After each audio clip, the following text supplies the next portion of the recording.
جاوید اقبال مغل ایک Pakistani serial killer اور بچوں سے بدسلوکی کرنے والا انسان تھا جس نے کنونس کیا 100 لڑکوں کے ساتھ سیکشل ابیوز اور مرڈر کا، جن کی عمریں 6 سے 16 سال کے درمیان تھی۔ آپ نے 200 بچے کیوں نہیں قتل کیے؟ 100 کیوں؟ انتقام کر رہے تھے نا، انتقام کر رہے تھے۔ میرے پاس آج بھی اتنے پیسے تھے کہ میں یہ سلسلہ جاری رکھ سکتا ہوں۔ جاوید اقبال نے لکھا کہ میری گنتی 100 تک ختم ہوتی ہے، یہاں میرا مشن پورا ہوا، میرا میسج پوری دنیا میں پہنچے گا، میں سینکڑوں ماؤں کو رلاؤں گا، میں ان کے بچوں کو اگلی دنیا میں بغیر کفن کے گٹر کے ذریعے بھیجوں گا۔ اس نے ایسا کیوں لکھا؟ تو یہ جاننے کے لیے ویڈیو میں بنے رہیے۔ آئی ایم کہانی اور آپ دیکھ رہے ہیں یونیورس ساگا ایکوس۔ سو بنا کسی دیری کے let's start the video. 1961 Iqbal اپنے بزنس مین والد کے 8 بچوں میں سے چھٹا تھا۔ وہ لاہور میں پلا بڑا، گورنمنٹ اسلامیہ کالج میں انٹرمیڈیٹ اسٹوڈنٹ کے طور پر تعلیم حاصل کی۔ 1978 میں جب وہ ابھی اسٹوڈنٹ ہی تھا، اس نے اسٹیل ریکاسٹنگ کا بزنس شروع کیا۔ اقبال لڑکوں کے ساتھ شہر کے شاد باغ ایریا میں ایک ویلا میں اکیلا رہتا تھا جو اس کے باپ نے خریدا تھا۔ بچپن میں اقبال کو ایک بزرگ نے بتایا کہ وہ بڑے ہو کر مشہور ہوگا، اب وہ اچھائی کر کے ہو یا برائی کر کے۔ آپ کیا سمجھتے ہیں کہ واقعی اس نے 100 بچوں کو قتل کیا تھا؟ کبھی بھی نہیں میں اس بات پہ یقین کرتا۔ وہ کوئی اس کے اوپر کسی چیز کا سایہ تھا۔ ایک بزرگ نے کہا تھا کہ یہ بندہ بڑا نام پیدا کرے گا، بڑا نام پیدا کرے گا، چاہے برائی میں کرے چاہے اچھائی میں کرے۔ اس کو کسی نے کہا کہ بھائی تم اتنی تیزی سے جو پیسہ خرچ کر رہے ہو، کل کو تم زندگی کیسے گزارو گے؟ تو اس نے کہا مجھے زندگی گزارنے کی ضرورت کیا ہے، میں پستول پکڑوں گا، کن پٹی پہ رکھوں گا، گولی ماروں گا۔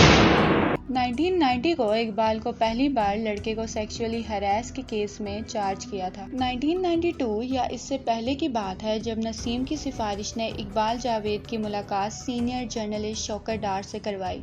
اقبال بڑے عہدے پر فائز ہو کر اپنے بارے میں کالم لکھوانا چاہتا تھا، جیسے کہ ایڈیٹر اور ہیڈ، جبکہ اسے ان عہدوں کے بارے میں کچھ نہیں معلوم تھا کیونکہ اسے بچپن سے فیمس ہونے کا شوق رہا تھا۔ لیکن ہوا یہ کہ شوکت ڈار کی اندر کی آواز نے اقبال کی آفر کو ریجیکٹ کرنے کا کہا، اور اس طرح شوکت ڈار نے اقبال کی مدد کرنے سے صاف انکار کر دیا تھا۔ باپ کے مرنے کے بعد جو جائیداد اقبال کے حصے میں آئی وہ اتنی زیادہ تھی جس کا کوئی تصور بھی نہیں کر سکتا تھا۔ اقبال نے اپنے تعلقات کو بڑھانے کے لیے لاہور میں شائع ہونے والے میگزینز انٹر کرپشن میں مینیجنگ ایڈیٹر کا عہدہ مل گیا، اور اپنا یہ عہدہ قائم رکھنے کے لیے چیف ایڈیٹر اور پبلشر ایڈیٹر کی مالی مدد کرتا رہا۔ اس کی photos S O F, D S P اور ایس پی کے آفیسرز کے ساتھ انٹرویو لیتے ہوئے پبلش ہوئیں، اور وہ یہ دکھا کر عام لوگوں پر رعب بھی جھاڑتا تھا، اس لیے لوگ اسے ناپسند کرتے تھے۔ کچھ سالوں بعد 1998 میں اقبال غازی آباد میں رہتا تھا جب وہ ایک ٹین ایجر پٹھان مالشے کے ساتھ بدسلوکی کرنے کے لیے اپنے گھر لایا تھا، لیکن جب لڑکے کو اس کے ارادوں کا پتہ چلا تو اس سے پہلے اقبال کچھ کرتا، سوتے ہوئے لڑکے نے اس کے سر پہ پسٹل مار دی تھی۔ اقبال کو میو ہاسپٹل لایا گیا، اس کی سر کی ہڈیاں فریکچر ہو چکی تھیں۔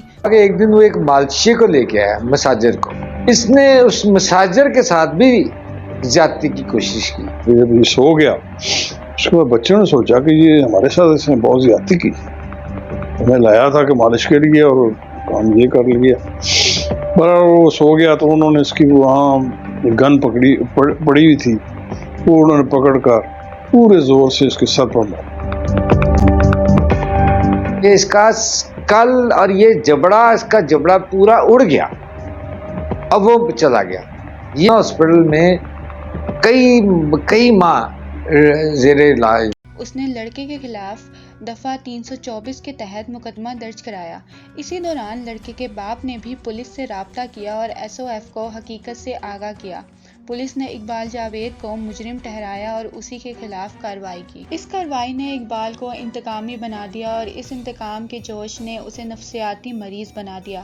اقبال کی ماں اس کی سوشل، اکنامک اور سمبولک سٹیٹس کو بگڑتا دیکھ کر ہارٹ اٹیک سے مر گئی، جس سے اقبال کے سر پر پہاڑ ٹوٹ پڑا۔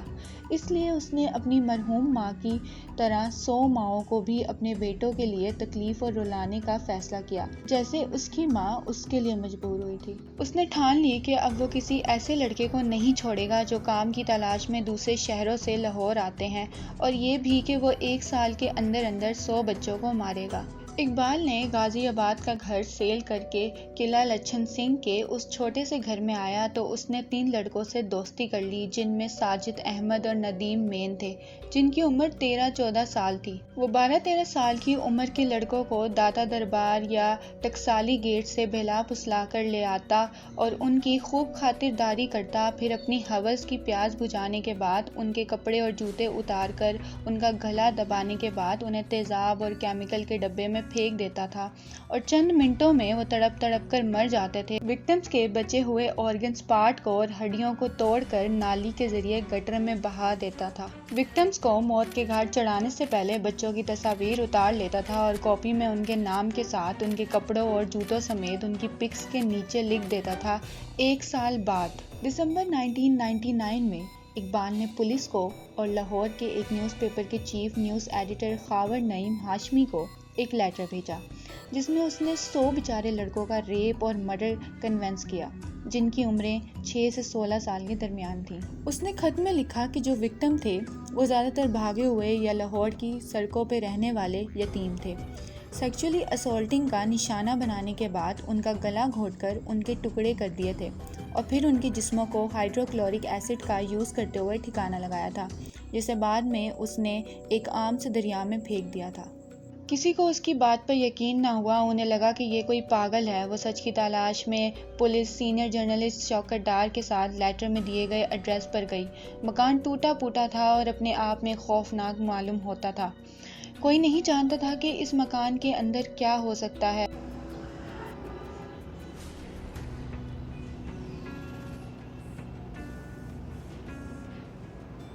وہ ولا چھوڑ کر خط کے مطابق راوی روڈ پر ایک ٹوٹے سے گھر میں رہتا تھا۔ اقبال کے گھر کے اندر پولیس اور رپورٹرز کو دیواروں اور فرش پر خون کے دھبے ملے، وہ زنجیریں جس کے ساتھ اقبال نے لڑکوں کا گلا گھونٹنے کا کلیم کیا تھا، اور پلاسٹک بیگز میں ان بچوں کے بال ملے۔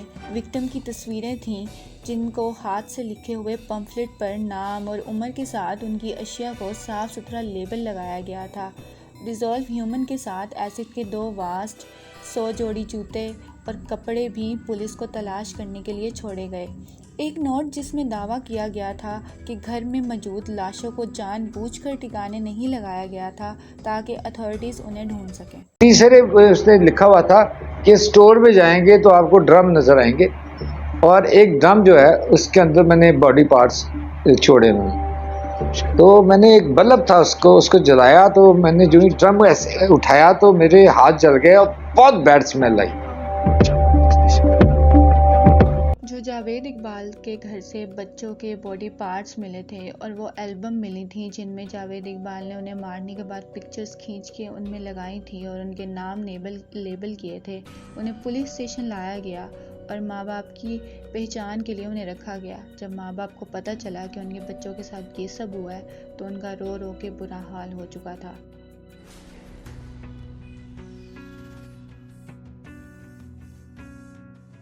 اپنے لیٹر میں اقبال نے کہا کہ اپنے کرائمز کمپلیٹ کرنے کے بعد اب اس نے خود کو دریائے راوی میں ختم کرنے کا پلان بنایا ہے۔ بہرحال انسکسیسفلی دریا کو جالوں سے گھسیٹنے کے بعد پولیس نے پاکستان ہسٹری کی سب سے بڑی تلاش جاوید اقبال کی شروع کی۔ Shaukat Dar being himself as a reporter, photographer کے ساتھ اقبال کے ولا ایک پراپرٹی ڈیلر کا بھیس بدل کر گئے۔ وہ اقبال کو ڈھونڈنے کے لیے آئے تھے کیونکہ اقبال کی ڈیڈ باڈی دریائے راوی میں نہیں ملی تھی۔ سیکیورٹی گارڈ ان کی باتوں میں پھنس گیا اور انہیں اندر آنے دیا۔ ولا 6 کنال کا تھا، اس میں بیسمنٹ بھی تھا جس میں سوئمنگ پول بنا ہوا تھا۔ اس جگہ بہت سی سہولتیں موجود تھیں۔ اس نے ایک ایکسپینسو گاڑی بھی رکھی ہوئی تھی۔ ان شارٹ اس کے پاس کسی چیز کی کمی نہیں تھی۔ وہ اپنے پسندیدہ لڑکوں کو ولا لاتا اور عیاشی کرنے کے بعد واپس چلا جاتا، اس لیے اس کا یہاں آنا جانا لگا ہی رہتا تھا۔ تھا اس محل میں کسی عورت کو نہیں دیکھا گیا۔ اقبال کی 2 بیویاں رہ چکی تھی جنہوں نے اس کی انہی حرکتوں کی وجہ سے اسے ڈائیورس دے دی تھی۔ ولا میں رہتے وقت اقبال نے کسی نیبر سے تعلق نہ رکھا، سب لوگ اسے بڑے آدمی کے نام سے جانتے تھے۔ اس کے گھر میں پولیس کا بھی آنا جانا تھا اور اس نے یہ مشہور کر رکھا تھا کہ وہ پولیس کا بڑا آفیسر ہے۔ بہرحال اقبال ولا میں نہ ملا۔ اقبال نے پولیس کو اپنا کرائم بتانے کا جوخم تو اٹھا لیا، لیکن اب پولیس کے ہاتھوں پکڑے اور مارے جانے کا ڈر اسے سکون سے جینے نہیں دے رہا تھا۔ 30 دسمبر 1999 کو روزنامہ جنگ کے آفس میں داخل ہوا۔ بریکنگ نیوز کا نیوز پیپر میں براڈ کاسٹ کرنے کے لیے جنگ اخبار اس زمانے میں سب سے بڑا تھا۔ اس کی داڑھی بڑی ہوئی تھی تو اس کو پہچاننا مشکل ہو رہا تھا جب اس نے یہ کہا کہ میں وہی جاوید اقبال ہوں جس نے 100 بچوں کا قتل کیا ہے، تو ایز یوزل کسی نے اس کی بات کو سچ نہ مانا۔ ریسیپشنسٹ اسے پاگل کہنے لگا۔ جب ایک رپورٹر نے اس کی پہچان کر لی تو پورے آفس میں بھگدڑ مچ گئی۔ آرمی اور پولیس کے بڑے عہدوں والوں کو فوراً اقبال جاوید کے خود جنگ آفس آنے کی اطلاع دی اور وہ اسے اریسٹ کرنے کے لیے جنگ آفس چلے آئے۔ وہاں اس نے یہ انٹرویو دیا۔ آپ نے 200 بچے کیوں نہیں قتل کیے؟ 100 کیوں؟ انتقام کر رہے تھے نا، بالکل انتقام کر رہے تھے۔ میرے پاس آج بھی اتنے پیسے تھے کہ میں یہ سلسلہ جاری رکھ سکتا تھا۔ اگر کل کو آپ نے جو جتنے مارے ہیں ان میں سے 3-4 بچے گھروں کو واپس آ گئے پھر آپ کا سارا یہ کوئی نہیں آئے۔ کس طرح آپ کہتے ہیں کوئی نہیں آئے گا؟ کس طرح کہتے ہیں؟ اچھا آپ کے خیال میں اس نے کہا کہ اس نے اخبار کے سامنے ہتھیار اس لیے ڈال دیے تھے کیونکہ اسے اپنی جان کا خطرہ تھا اور اسے خطرہ تھا کہ پولیس اسے مار دے گی۔ وہ اس لیے بھی سامنے آ گیا تاکہ اس کی خبر اگلی 20ویں صدی کے نئے سال کی پہلی تاریخ 1 جنوری 2000 کو نیوز پیپر پر اس کی فوٹو کے ساتھ پبلش ہو۔ اقبال کو سزائے موت سنائی گئی۔ جج نے کہتے ہوئے سزا سنائی کہ تمہیں ان ماں باپ کے سامنے گلا گھونٹ کر قتل کیا جائے گا جن کے بچوں کو تم نے قتل کیا تھا، پھر تمہاری لاش کے 100 ٹکڑے کر کے تیزاب میں ڈال دیے جائیں گے جس طرح تم نے ان بچوں کا مارا تھا۔ منسٹر معین الدین حیدر نے یہ کہہ کر سزا کو رد کر دیا کہ پاکستان نے ہیومن رائٹ کمیشن کے ساتھ ایگریمنٹ سائن کیا ہے تو ایسے سزا کی اجازت نہیں ہے۔ زیادہ سے زیادہ پھانسی، خدا تو میری ہستی کو بھی نبوس کر دیتا اگر خدا 1 آدمی 2 آدمی 3 آدمی 10 آدمی 15 آدمی 20 آدمی خدا کا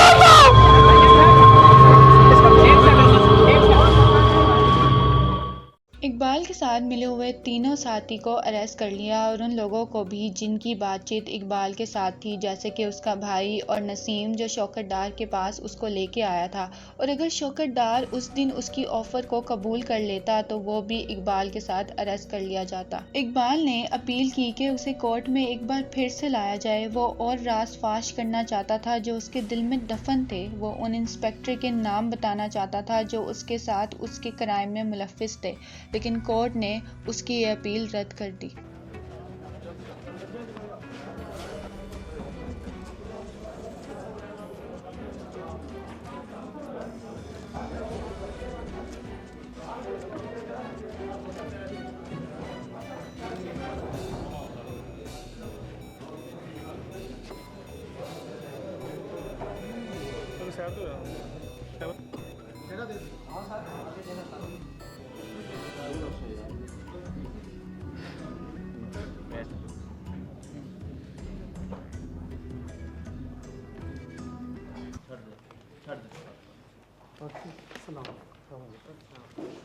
بسم اللہ الرحمن الرحیم۔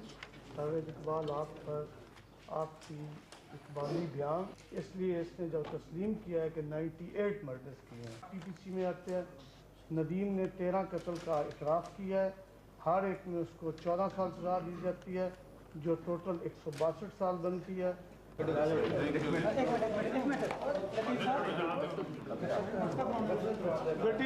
وہ جب سے جیل میں تھا عجیب سی حرکتیں کرنے لگا۔ اس نے کئی بار بلیڈ سے خود کو مارنے کی کوشش بھی کی۔ کبھی کبھار ڈر کے مارے کہتا یہ لوگ مجھے مار ڈالیں گے، یہ مجھے مار دیں گے، کیونکہ کوئی اسے پسند نہیں کرتا تھا، سب اس پہ تھوک کر جاتے تھے۔ 9 اکتوبر 2001 کو اقبال اور ایک ساتھی ساجد احمد کوٹ لکھپت جیل میں اپنے جیل میں مردہ پائے گئے۔ دونوں نے ایک ہی وقت سوچ کر اپنے آپ کو بیڈ شیٹ کے ساتھ پھانسی دے دی۔ اٹوپسی سے یہ پتہ چلا تھا کہ انہیں موت سے پہلے بہت پیٹا گیا تھا۔ اقبال کی لاش لاوارث ہو گئی تو کوٹ لکھپت کے قریب قبرستان میں دفن کر دیا۔ ایک film serial killer per base title Javed Iqbal the untold story of a serial killer 2023 جو بعد میں بین ہو گئی تھی، سنیما میں آنے سے پہلے پبلک کی رضامندی پر اور ایکٹریس کی سپورٹ میں ریلیز کی گئی تھی۔ سب سے بڑی ذمہ داری تو جی اوپر بیٹھے خدا کی ہے، جو کہتا ہے کہ اس کی مرضی کے بغیر پتہ بھی نہیں ہلتا۔ اسے چاہیے تھا نا کہ مجھے روکتا، اور کیوں نہیں روکا؟ جب تم اپنے سیاہ کرتوتوں کو اوپر والے پہ ڈال رہے ہو۔ وہ میں نہیں ڈال رہا، اس کا دعویٰ ہے کہ وہ قادر و مطلق ہے۔ اور اسی پر اقبال جاوید کا کیس بہت رازوں کے ساتھ ختم ہوتا ہے۔ پھر بھی یہ سوال ابھی بھی باقی ہے کہ اس کے ساتھی سمیت موت کی وجہ سوسائڈ تھی یا انہیں کسی منصوبے کے تحت جیلر کی ملی بھگت سے قتل کر دیا تھا۔ یہ راز بھی اسی کے ساتھ چلا گیا سر۔ So if you like this video, do comment and share this video and please subscribe my channel. Bye bye.